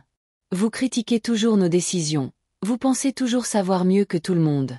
Mais ça dépasse les bornes. Je n'ai jamais critiqué vos décisions, Viviane, répondis-je. Au contraire, j'ai toujours essayé de respecter votre autonomie en tant que parent, même lorsque vous limitiez notre contact avec nos petits-enfants. Ce n'est pas vrai, s'exclama-t-elle. Nous avons toujours bien accueilli votre participation à la vie des enfants. Archibald renifla. 3 visites l'année dernière, Viviane. 3. Et à chaque fois, il y avait une excuse pour que les enfants ne soient pas là ou que nous ne passions que très peu de temps avec eux. Les enfants ont des emplois du temps chargés, rétorqua-t-elle. Tout ne tourne pas autour de vous. Edmond, qui arpentait la pièce, s'arrêta soudain devant moi. Rends l'argent, maman, exigea-t-il. Appelle cette fichue fondation et dis-leur que tu as changé d'avis. Ils ne peuvent pas refuser. Ils peuvent et ils le feront, répondis-je calmement. Le don est juridiquement bétonné. Olivia Garnier est une excellente avocate. Olivia Garnier, pâlit Edmond. Vous avez engagé une avocate? Bien sûr, intervint Archibald. Après votre ultimatum, nous avons décidé qu'une protection juridique ne ferait pas de mal. Edmond s'affaissa sur le canapé à côté de Viviane, l'air soudain fatigué et vieilli. Je n'arrive pas à y croire, marmonna-t-il. Vos propres parents. Savez-vous que cette maison était notre seule chance de déménager dans un bon quartier? Pour les enfants, pour leur avenir. Il ne s'agit pas du quartier, je secouai la tête. Il s'agit de prestige. Il s'agit du désir de Viviane de vivre près des Morel pour qu'il l'accepte enfin comme l'une des leurs. Viviane se redressa, les yeux flamboyants. N'osez pas parler de moi comme ça. Vous ne savez rien de ma famille. J'en sais assez, répondis-je. Je sais que depuis votre mariage, vous essayez de prouver à vos parents que vous avez fait le bon choix en épousant Edmond. Je sais qu'ils ne le trouvent pas assez brillant pour leur fille. Et je sais que cette maison dans un quartier prestigieux était votre moyen d'obtenir leur approbation. Un lourd silence s'installa dans la pièce. Edmond fixait le sol. Viviane serrait les poings, et Archibald et moi attendions leur réaction. Comment avez-vous pu? Dit enfin Edmond en levant les yeux. Comment avez-vous pu faire ça à votre fils unique? Comment as-tu pu faire chanter tes propres parents? Rétorqua Archibald. Comment as-tu pu utiliser nos petits-enfants comme monnaie d'échange? Ce n'est pas ce que je voulais dire, s'exclama Edmond. Je voulais juste que vous compreniez à quel point c'est important pour nous. Non, Edmond, je secouai la tête. C'est exactement ce que tu voulais dire. Tu voulais nous forcer à faire ce qui t'arrangeait en utilisant la chose la plus précieuse que nous ayons. Nos petits-enfants. C'est de la pure manipulation. Viviane se leva en ajustant sa robe. Allons-y, Edmond, dit-elle froidement. Il n'y a plus rien à faire pour nous ici. Edmond ne bougea pas. As-tu une idée de ce que je vais dire à la banque? Demanda-t-il en nous regardant. Comment vais-je expliquer pourquoi nous n'avons soudainement plus l'argent pour l'apport? La vérité, suggéra Archibald. Que tu comptais sur de l'argent qui n'était pas à toi, et que tu as mal calculé. Edmond, allons-y, dit Viviane avec plus d'insistance, en tirant sur sa manche. Il se leva lentement, le visage un masque de fureur froide. Vous le regretterez, dit-il doucement. Vous le regretterez tous les deux. Tu nous menaces. Archibald s'avança de nouveau. Je posai ma main sur l'épaule de mon mari pour l'arrêter. Edmond, dis-je calmement. Je comprends que tu sois en colère en ce moment, C'est naturel. Mais quand ta colère se calmera, réfléchis à ce qui s'est passé. Pense à la façon dont tu nous as traités. Pense à ce que tu enseignes à tes enfants par ton exemple. N'ose pas me faire la morale, rétorqua-t-il. Pas après ce que vous avez fait. Nous avons fait ce que nous pensions être juste, répondis-je. L'argent pour l'éducation de tes enfants est notre contribution à leur avenir. Une vraie contribution, pas l'achat d'une maison dans un quartier prestigieux. Et la charité? Demanda sarcastiquement Viviane. C'est aussi une contribution à l'avenir. C'est une leçon, répondit simplement Archibald. Une leçon pour Edmond, pour toi, et j'espère un jour pour Olivier et Amélie. Une leçon que l'argent n'est pas tout dans la vie, et que le respect des aînés n'est pas que des mots vides. Edmond rit amèrement. Merveilleux. Simplement merveilleux. Vous m'avez donné une leçon. Êtes-vous satisfait? Et maintenant? Vous pensez qu'on va tout oublier et être une famille heureuse? Non, je secouai la tête. Je pense qu'il faudra du temps pour que les blessures guérissent. Mais j'espère qu'un jour, tu comprendras pourquoi nous avons fait ce que nous avons fait. N'y comptez pas, renifla Viviane en se dirigeant vers la porte. Et n'espérez pas voir les enfants de sitôt. Edmond la suivit, mais s'arrêta à la porte et se retourna. Vous savez ce qui est ironique? Dit-il avec un sourire amer. Vous m'avez toujours appris que la famille est la chose la plus importante, qu'il faut faire des sacrifices pour sa famille.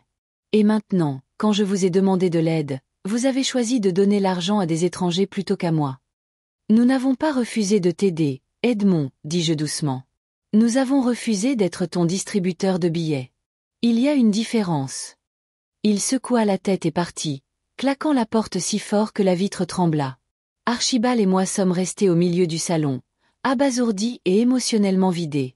Le silence qui a suivi le départ d'Edmond et Viviane semblait assourdissant. Eh bien, ça y est, dit enfin Archibald en s'affaissant dans un fauteuil.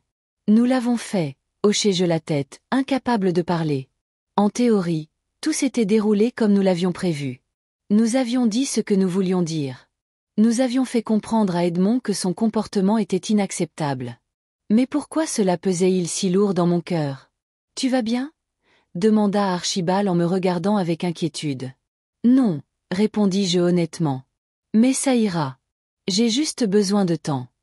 Il se leva et me serra dans ses bras. Nous avons fait ce qu'il fallait, Béa. Edmond avait besoin d'apprendre cette leçon. Je sais, dis-je en me blottissant contre sa poitrine. Mais le prix était plus élevé que ce que je pensais. Les petits-enfants, devina-t-il. Oui, murmurai-je. Viviane ne plaisantait pas. Nous risquons vraiment de ne pas les voir pendant très longtemps. Archibald soupira. Peut-être. Mais je crois qu'Edmond reviendra à la raison. Peut-être pas tout de suite, mais avec le temps. Je voulais le croire, mais des doutes me rongeaient l'âme. Dans les yeux d'Edmond, j'avais vu non seulement de la colère, mais aussi une profonde blessure, presque une trahison. Serait-il un jour capable de nous pardonner? Et plus important encore, serait-il capable d'apprendre de ce qui s'était passé? J'espère que nous n'avons pas fait d'erreur, dis-je en m'écartant et en essuyant des larmes importunes. Même si nous nous sommes trompés, répondit Archibald, nous avons fait ce que nous devions faire. Parfois dans la vie, il n'y a pas de solution parfaite, seulement des choix entre différents types d'erreurs. J'ai hoché la tête, comprenant la profonde vérité de ces paroles. Nous avions fait un choix basé sur nos valeurs et nos croyances. Il ne nous restait plus qu'à vivre avec les conséquences de ce choix. Nous avons passé le reste de la journée à nettoyer après la fête manquée. J'empilais silencieusement la vaisselle pendant qu'Archibald sortait les poubelles. Nous étions tous les deux perdus dans nos pensées, essayant de digérer ce qui s'était passé. Le soir, assis sur le porche de notre nouvelle maison et regardant le coucher du soleil, je ne pouvais m'empêcher de penser aux relations complexes et enchevêtrées entre parents et enfants. L'amour mêlé à la déception, l'espoir sapé par la réalité, le désir de quelque chose de mieux déformé par l'égoïsme. « À quoi penses-tu » demanda Archibald, s'asseyant à côté de moi. « À Edmond » répondis-je honnêtement. « À la façon dont il a changé, et si quelque chose changera après aujourd'hui. » Archibald prit ma main. « Quoi qu'il arrive, nous nous en sortirons, Béa. Ensemble, comme toujours. » Je serrai sa main, trouvant du réconfort dans sa présence. Quel que soit l'avenir, j'avais Archibald, mon phare dans la mer agitée de la vie. On frappa soudain à la porte. Archibald et moi nous sommes regardés, nous demandant qui cela pouvait être. Edmond pouvait-il être de retour? Archibald alla ouvrir et je restai assise, sentant mon cœur battre la chamade. Une minute plus tard, il revint avec une enveloppe à la main. C'est le courrier, expliqua-t-il. D'Olivia. J'ai ouvert l'enveloppe. À l'intérieur se trouvaient un court mot et une photographie. La photo montrait Olivier et Amélie lors d'un concert de l'école, tous deux souriant à l'appareil photo et tenant une sorte de récompense. Je pensais que vous aimeriez voir vos petits-enfants, disait la note. C'est du concert de printemps. Je suis amie avec leur professeur de musique. Si vous le souhaitez, je peux m'arranger pour que vous assistiez au prochain événement. Olivia. Les larmes me sont montées aux yeux. Un geste si simple, mais si significatif. Olivia savait que nous pourrions perdre le contact avec nos petits-enfants, alors elle nous avait préparé ce petit cadeau à l'avance. Elle a pensé à tout, murmurai-je en montrant la note à Archibald. Il sourit en regardant la photo. Olivier te ressemble tellement, remarqua-t-il. Les mêmes yeux. J'ai hoché la tête, incapable de parler. Soudain, la perspective de ne plus voir nos petits-enfants est devenue si réelle, si douloureuse, que je pouvais à peine respirer. Nous nous battrons, dit fermement Archibald, comme s'il lisait dans mes pensées. Si Edmond nous interdit vraiment de les voir, nous trouverons un moyen. Par l'école, par des amis, par les tribunaux, si nécessaire. Je posai ma tête sur son épaule, fixant les visages de mes petits-enfants sur la photographie. Oui, nous nous battrons. Non par entêtement ou par orgueil, mais par amour. Parce que malgré tout ce qui s'est passé, malgré toutes les erreurs et les blessures, l'amour demeure. Compliqué, parfois douloureux, mais réel. Et peut-être qu'un jour, cet amour nous aidera tous à nous retrouver. 6 mois passèrent comme un éclair. L'automne céda la place à l'hiver, l'hiver au printemps. Et maintenant, les jardins d'Aix-en-Provence étaient de nouveau en fleurs. Notre nouvelle maison se remplissait peu à peu de vie et de souvenirs, bien que certaines blessures soient encore fraîches. Je me tenais sur le porche, arrosant les géraniums que j'avais plantés dans des pots il y a 2 mois. Les fleurs étaient un délice pour les yeux avec leurs couleurs vives, écarlate, rose tendre et lilas. Le jardinage avait toujours été un de mes passe-temps, mais dans ma nouvelle maison, c'était devenu une véritable passion. Peut-être était-ce parce que j'essayais de combler le vide laissé par ma rupture avec Edmond. Béa. Archibald passa la tête par la porte, une enveloppe à la main. Tu as une lettre. Je m'essuyai les mains sur mon tablier et pris l'enveloppe. L'écriture était inconnue. L'adresse était soigneusement écrite, sans adresse de retour. À l'intérieur se trouvait une carte postale avec une photo du bord de mer et un court mot. Mamie, tu nous manques. À bientôt, Olivier et Amélie. Mon cœur se serra de tendresse et de désir. Nous n'avions vu nos petits-enfants que 2 fois au cours des 6 derniers mois. Les 2 fois lors d'événements scolaires où l'ami d'Olivia, leur professeur de musique, nous avait secrètement invités. Edmond n'était probablement pas au courant de ces rencontres. Nous nous asseyions au dernier rang, regardant Olivier jouer du piano et Amélie chanter dans la chorale. Après les concerts, ils couraient vers nous, nous serraient dans leurs bras et nous racontaient rapidement leur vie avant que Viviane ne s'en aperçoive et ne les emmène. C'est des enfants, devina Archibald en regardant mon visage. Je lui tendis silencieusement la carte. Il la lut et ses yeux s'adoucirent. C'est un bon signe, Béa. Ils se souviennent de nous. Oui, mais à bientôt? Qu'est-ce que ça veut dire? Edmond ne les laissera pas nous voir et l'année scolaire est terminée. Il n'y aura plus de concert. Archibald haussa les épaules. Peut-être qu'Edmond s'est adouci. Ou peut-être que les enfants ont décidé d'écrire à son insu. Je secouai la tête, ne sachant que penser. Edmond n'avait plus donné de nouvelles depuis notre dernière conversation. Nous avions essayé de l'appeler plusieurs fois, mais il ne répondait pas. Une fois, Viviane a décroché, mais en entendant ma voix, elle a immédiatement raccroché. Les enfants n'auraient pas pu envoyer la carte même, raisonnai-je. Ils n'ont que 8 ans. Quelqu'un a dû les aider. Peut-être la nounou, suggéra Archibald. Ou Edmond lui-même. L'idée que mon fils puisse encourager secrètement les enfants à communiquer avec nous était à la fois encourageante et troublante. Je ne voulais pas me faire de faux espoirs pour être à nouveau déçu. Nous verrons, dis-je enfin, en rangeant soigneusement la carte dans la poche de mon tablier. N'allons pas trop vite en besogne. La vie dans la nouvelle maison s'installa progressivement dans un rythme. Archibald s'aménagea un bureau au rez-de-chaussée où il passait le plus clair de son temps à travailler sur ses mémoires sur sa carrière d'enseignant. Je jardinais, expérimentais de nouvelles recettes et m'inscrivis à des cours de peinture au centre communautaire local. Nous avons fait la connaissance de nos voisins, pour la plupart des retraités comme nous, et avons même lancé un petit club de lecture qui se réunissait toutes les 2 semaines. On aurait dit que la vie était revenue à la normale. Mais l'ombre de mon conflit avec Edmond jetait un voile sur les moments les plus lumineux. Je me surprenais souvent à raconter quelque chose à Archibald et à penser. Je devrais le dire à Edmond, puis à me souvenir avec tristesse que nous ne nous parlions plus. Un de ces jours où je ressentais une nostalgie particulière pour mon fils et mes petits-enfants, le téléphone sonna. J'ai décroché sans regarder l'identifiant de l'appelant. « Bonjour, maman. » La voix d'Edmond semblait incertaine, presque timide. « C'est moi. » Je m'affaissai dans un fauteuil, mes jambes devenant soudainement comme du coton. « Edmond, soufflai-je. Comment vas-tu? » « Bien. » Il fit une pause. « Écoute, je voulais demander. Les enfants veulent vraiment vous rendre visite. Pourrions-nous, peut-être ce week-end? » Je n'en croyais pas mes oreilles.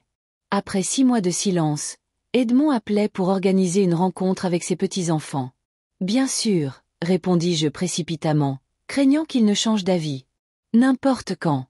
Nous serions ravis. » D'accord, il fit une nouvelle pause. « Samedi alors? Vers 2 heures. » Parfait. Je ferai une tarte aux pommes. Olivier adore ça. Oui, il adore ça.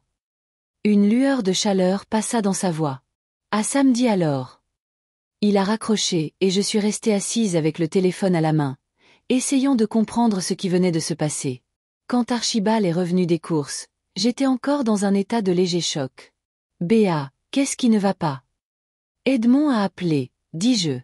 Il amène les enfants samedi. Archibald laissa tomber le sac de courses. Quoi? Edmond, notre Edmond? J'ai hoché la tête, n'y croyant toujours pas tout à fait. Il l'a suggéré lui-même. Il a dit que les enfants voulaient venir nous voir. C'est inattendu, Archibald se frotta le menton. Comment était sa voix? Incertaine, presque gênée. Pas comme lui. Nous avons longuement discuté des raisons possibles de la décision soudaine d'Edmond de reprendre la relation. Peut-être que les enfants avaient été si insistants qu'il n'avait pas pu refuser, ou que quelque chose s'était passé qui avait changé sa perspective sur la situation. En tout cas, nous avons décidé de ne pas lui poser la question directement, mais simplement de profiter de l'occasion de voir nos petits-enfants. Samedi arriva à la fois trop vite et douloureusement lentement. Je me suis levée à l'aube pour tout préparer. J'ai fait non seulement une tarte aux pommes, mais aussi des biscuits aux pépites de chocolat et des tourtes à la viande. Qu'Archibald aimait tant. La maison brillait de propreté. Des vases contenaient des fleurs fraîches du jardin. Et la chambre des enfants, que nous avions aménagée au 2e étage, était remplie de nouveaux jouets et de livres. À 14 heures précises, la sonnette retentit. J'ai pris une profonde inspiration, redressé mes épaules et suis allée ouvrir, sentant mon cœur battre la chamade.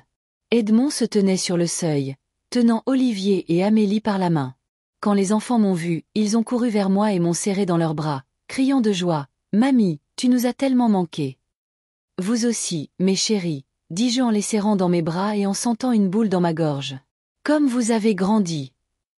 Edmond se tenait un peu à l'écart, se balançant d'un pied sur l'autre. Il avait l'air fatigué et un peu hagard, comme s'il avait traversé des moments difficiles. « Bonjour, maman, dit-il enfin. On peut entrer. » Bien sûr. Je me suis écartée pour les laisser entrer. Archibald est dans le salon. Il sera heureux de vous voir. Les enfants ont immédiatement couru vers leur grand-père pendant qu'Edmond et moi restions dans le couloir, ne sachant comment entamer la conversation. « Jolie maison, » dit-il enfin en regardant autour de lui. « Confortable. »« Merci, j'ai essayé de sourire. Nous l'aimons bien. »« Écoute, maman. » Il prit une profonde inspiration, comme s'il se décidait à quelque chose. « Je veux m'excuser pour la façon dont je me suis comporté. Pour l'ultimatum, pour tout. C'était mal. » Je le regardais, n'en croyant pas mes oreilles. Edmond, mon fier fils, qui n'avait jamais admis ses erreurs, se tenait devant moi et s'excusait. « Que s'est-il passé, Edmond ?» demandai-je doucement. « Pourquoi maintenant ?» Il passa une main dans ses cheveux, un geste qui trahissait toujours sa nervosité. « Beaucoup de choses. Viviane et moi, nous avons eu des problèmes. De graves problèmes. Après cette conversation avec vous, elle était furieuse. Elle m'a reproché de ne pas avoir réussi à vous convaincre de lui donner l'argent. Nous avons failli divorcer. Je suis désolée, dis-je sincèrement. Ne le sois pas, il sourit faiblement. C'était bon pour nous. Nous avons suivi une thérapie familiale. Nous avons réévalué beaucoup de choses. Et j'ai réalisé à quel point j'ai été odieux avec toi et papa. Nous sommes allés dans la cuisine où je nous ai versé du thé. Edmond fixait sa tasse comme pour rassembler ses pensées. Tu sais, après notre dernière conversation, j'étais furieux, a-t-il poursuivi. Je pensais que vous m'aviez trahi. J'ai dit à Viviane que je ne voulais plus jamais vous revoir. Mais ensuite Olivier a demandé pourquoi nous n'allions plus chez mamie et papy. Et je ne pouvais pas lui répondre. Je ne pouvais pas dire parce que mamie ne nous a pas donné d'argent pour la maison. Ça sonnait si mesquin. J'écoutais en silence, lui laissant la possibilité de parler. Et puis au travail, j'ai été confrontée à une situation similaire. Il sourit sombrement. Un de mes clients faisait chanter son père, menaçant de lui interdire de voir ses petits-enfants s'il ne lui cédait pas son entreprise. Et j'ai regardé cet homme et je me suis dit, quel fils terrible. Et puis j'ai réalisé que j'avais fait la même chose. Il leva les yeux et je vis un remords sincère dans son regard. J'ai honte, maman. Vraiment honte. Je ne sais pas si toi et papa pourraient un jour me pardonner, mais je voulais que vous sachiez que je comprends à quel point j'ai eu tort. J'ai tendu la main et lui ai serré la sienne. Nous t'avons déjà pardonné, Edmond. Au moment où tu as appelé et dit que tu ramenais les enfants. Des larmes brillèrent dans ses yeux, mais il les cligna rapidement. Merci, murmura-t-il. Je ne mérite pas des parents comme vous. Si, tu les mérites, dis-je fermement. Tu es notre fils, et nous t'aimons quoi qu'il arrive. Le bruit des rires des enfants et la voix d'Archibald venaient du salon. Edmond se tourna vers le son et sourit. Vous leur avez manqué, dit-il. Ils n'arrêtaient pas de demander quand nous irions chez mamie et papy. Ils vous ont même envoyé une carte en secret. Je l'ai reçue, hochai-je la tête. C'était très touchant. Ils ont insisté. Ils ont obligé la nounou à les emmener à la poste. Il secoua la tête. Têtu, comme leur grand-mère. Je ris, sentant la tension entre nous se dissiper progressivement. Et la maison? Demandai-je prudemment. Celle du quartier prestigieux. Edmond fit un geste de la main. Oublie ça. C'était l'idée de Viviane, ou plutôt de ses parents. Ils ont toujours pensé que nous ne vivions pas à la hauteur de notre statut. Mais après tout ce qui s'est passé, j'ai réalisé que je ne voulais pas m'endetter lourdement pour une adresse prestigieuse. Nous sommes restés dans notre appartement et l'avons rénové. Il s'est avéré que nous avions beaucoup d'espace. Viviane a accepté? Pas tout de suite, admit-il. Mais comme je l'ai dit, nous avons repensé beaucoup de choses. Elle a changé aussi. Elle pense moins à ce que ses parents diront et plus à ce qui est vraiment important pour nous et les enfants. Nous avons rejoint Archibald et les petits-enfants dans le salon. Olivier racontait avec enthousiasme à son grand-père ses succès aux échecs, tandis qu'Amélie feuilletait un livre illustré qu'Archibald avait sorti de sa collection pour elle. « Mamie !» s'exclama Amélie en me voyant. « Papy dit que tu as un vrai jardin. Je peux le voir ?»« Bien sûr, ma chérie, » dis-je en lui tendant la main. « Viens, je vais te montrer mes roses. » Toute la journée s'est déroulée dans une atmosphère de retrouvailles prudentes mais sincères. Nous avons bu du thé avec du gâteau, joué à des jeux de société, et Archibald a lu à haute voix aux enfants. Edmond était un peu distant au début, mais s'est progressivement réchauffé, se joignant à la conversation et plaisantant. Même avec son père, comme au bon vieux temps. Quand l'heure du dîner est arrivée, j'ai mis la table dans la salle à manger. Rien de sophistiqué. Poulet rôti, légumes, purée de pommes de terre, mais tout était préparé avec amour. Nous nous sommes assis autour de la table comme une vraie famille, même si je sentais une légère tension dans l'air. Trop de choses avaient été dites et faites pour que tout redevienne normal en un jour. « Mamie, tu m'apprendras à faire un gâteau comme ça ?» demanda Amélie en dévorant son dessert. « Bien sûr, ma chérie, souris-je. La prochaine fois, nous le ferons ensemble. »« Alors, il y aura une prochaine fois ?» demanda Olivier avec espoir, regardant de moi à son père. Edmond croisa mon regard et hocha la tête. « Bien sûr qu'il y en aura. Si mamie et papy ne voient pas d'inconvénient, nous pourrions venir un samedi sur 2. Nous sommes tout à fait d'accord, répondit Archibald. Et je vis ses yeux briller. Il luttait aussi pour contenir ses émotions. Après le dîner, les enfants m'ont aidé à débarrasser la table, et Edmond et Archibald sont sortis sur le porche. Par la fenêtre, je pouvais les voir debout, côte à côte, regardant le coucher du soleil et parlant doucement. Père et fils essayant de réparer une relation brisée. Quand il fut temps de se dire au revoir, les enfants ne voulaient pas partir. Ils nous ont serrés dans leurs bras, ont promis de revenir bientôt et nous ont demandé de les appeler avant de se coucher. Nous reviendrons dans 2 semaines, a promis Edmond en les conduisant à la voiture. Et merci pour aujourd'hui. Merci à toi, répondis-je, debout sur le porche à côté d'Archibald. D'avoir amené les enfants, d'avoir décidé de faire le premier pas. Il hocha la tête, manifestement gêné par mes paroles, et monta dans la voiture. Archibald et moi avons fait un signe de la main jusqu'à ce que la voiture disparaisse au coin de la rue. Eh bien, dit Archibald en passant son bras autour de mes épaules. On dirait que la glace se brise. Oui, dis-je en me blottissant contre lui. Mais ce n'est que le début. Nous avons encore beaucoup de travail devant nous. Nous sommes retournés dans la maison, qui semblait particulièrement vide et silencieuse après la visite de mes petits-enfants. J'ai rassemblé la vaisselle, pensant à aujourd'hui et aux changements qui s'étaient produits au cours des 6 derniers mois. Plus tard, alors qu'Archibald et moi étions assis sur le porche à regarder les étoiles, j'ai enfin exprimé la pensée qui me tourmentait. Tu sais, je n'arrête pas de penser. Est-ce que ça en valait la peine? Toute cette histoire de vente de la maison, l'argent, la rupture. Nous aurions pu simplement donner l'argent à Edmond et éviter 6 mois de douleur et de séparation. Archibald secoua la tête, pensif. Non, Béa. Si nous lui avions juste donné l'argent, rien n'aurait changé. Il aurait continué à croire qu'il pouvait nous manipuler. Viviane aurait continué à le pousser à en vouloir toujours plus. Nous n'aurions fait que retarder le conflit inévitable. Mais le prix était si élevé, murmurai-je. 6 mois sans nos petits-enfants. Oui, le prix était élevé, admit-il. Mais parfois, les leçons les plus importantes de la vie ont le prix le plus élevé. Regarde Edmond aujourd'hui. Il a changé. Il a vraiment changé. Et pas parce que nous lui avons fait la morale, mais parce qu'il a compris ses erreurs par lui-même. J'ai hoché la tête, comprenant le point de vue de mon mari.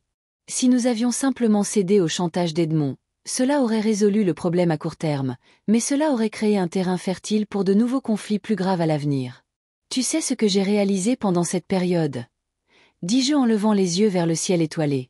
La vraie valeur n'est pas dans une maison ou de l'argent, ni même dans le confort.